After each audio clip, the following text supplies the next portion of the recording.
जैसा कि आपको पता होगा सीजेपी देश भर में स्कूल ठीक करो कैंपेन चला रही है। इस कैंपेन के थ्रू उनके कार्यकर्ता देश के विभिन्न हिस्सों में जाकर के स्कूल के हालात देख रहे हैं, वहाँ के हालात को उजागर कर रहे हैं। इसी बीच में उनकी टीम राजस्थान के कवरपुरा गांव के एक स्कूल में पहुंची, जहां वो स्कूल के निरीक्षण करने पहुंचे थे, लेकिन वहां पे ग्रामीणों के द्वारा विरोध किया गया।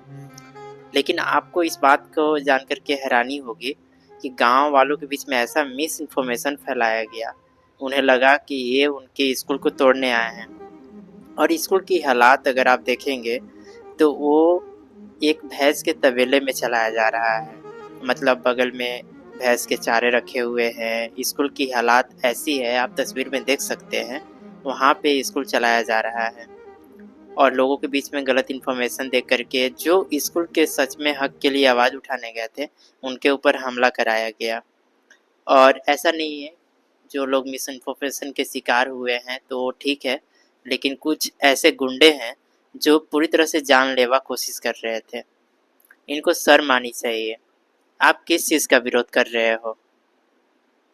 देश के भविष्य का, और अपने आप को देशभक्त कहते हो। मुझे तो समझ नहीं आता कैसे विरोध कर ले रहे हैं। अगर आपको सीजेपी से प्रॉब्लम है, सीजेपी के कार्यकर्ताओं से, उनकी आइडियोलॉजी से प्रॉब्लम है, तो आप खुद इस कार्य में अपना हाथ बटाओ, खुद स्कूल ठीक करने के लिए आवाज़ उठाओ।